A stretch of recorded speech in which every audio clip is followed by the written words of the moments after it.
So what is up guys, Killerkev today back with another episode of GTA Mods, and today we are going to be looking at this beautiful car. It does sound awesome as much as it looks awesome as well. It is the F132. Obviously if you want this mod guys, it is down in the description below, so make sure to go and head over and grab this mod. This is freaking awesome. There's a few issues with it.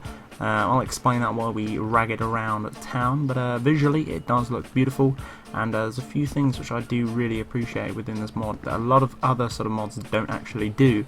So let's talk about the sort of pros on this.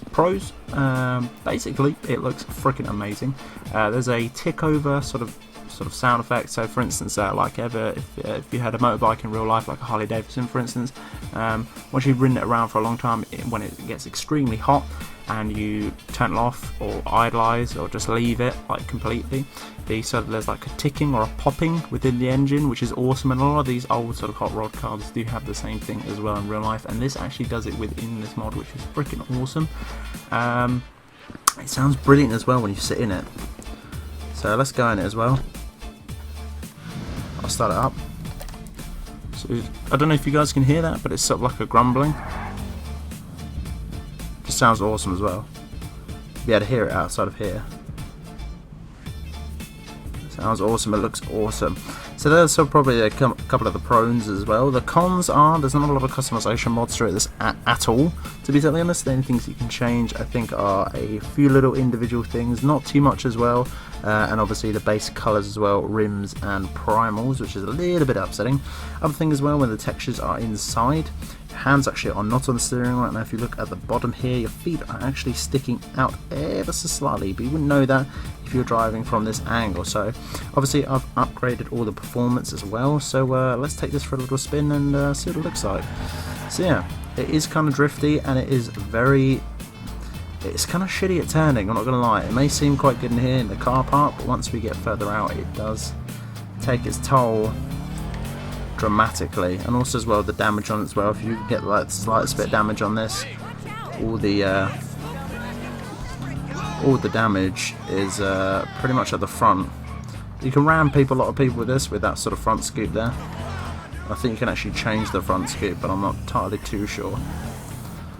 So let's, actually let's just try it. Let's just see if we can go up here and have a little look. So obviously I've actually, what the hell is she doing?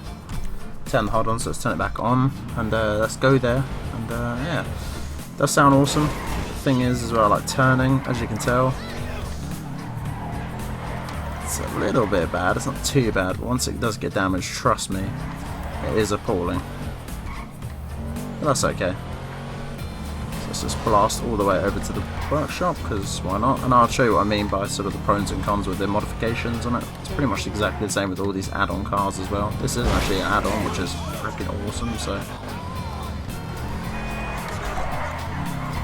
that's an issue with the turning. It's like basically driving like a really big tank. It's not too bad. It looks freaking awesome though, especially to the appeals to those old school people.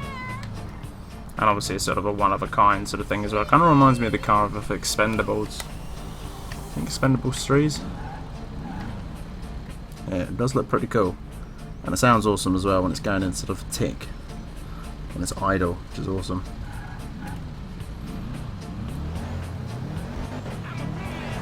There we go, let's roll. Try and drive like a normal person throughout these mods, but it just never happens. I love that turbo as well. That's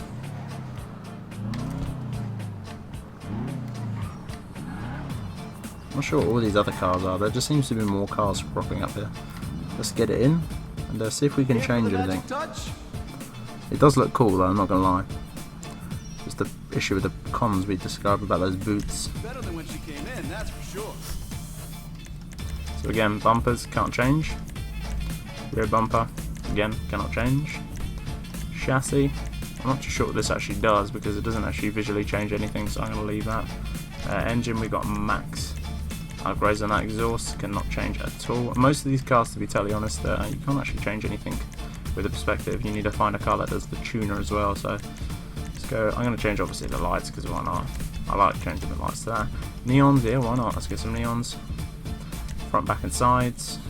Let's change the colour to red to match our wheels. Plating, let's say the same. Respraying, let's say the same. Skirts, again no difference at all. Spoiler, notice that massive one at the back. Suspension, I want to drop this really low, but you can't because I haven't unlocked it yet. So turbo, we've already got wheels. I wonder if you can change. No, can't change how the wheels look. Can't change the tyre design either. Okay, not too bad, not gonna lie. We changed sort of the lights as well, but I mean, why would you want to change this too much? It just looks freaking damn sick in my opinion. Sounds awesome as well. Oh yeah. So that's pretty much it, guys. Obviously, if you want to get this, it's down in the description below. It does look a pretty awesome car. It's one of those sort of cars that you expect from a DLC pack, sort of the online ones, because I know they've added a lot of the old cars or the sort of muscle cars in there. So yeah, that's been the F132. If you did enjoy, hit me up with a like and a comment. Let me know how you find these videos are going, guys. I'm relatively new to the old GTA 5 mods, and I'd love to get your feedback. But until next one, guys, Killerkev and Killerkev out.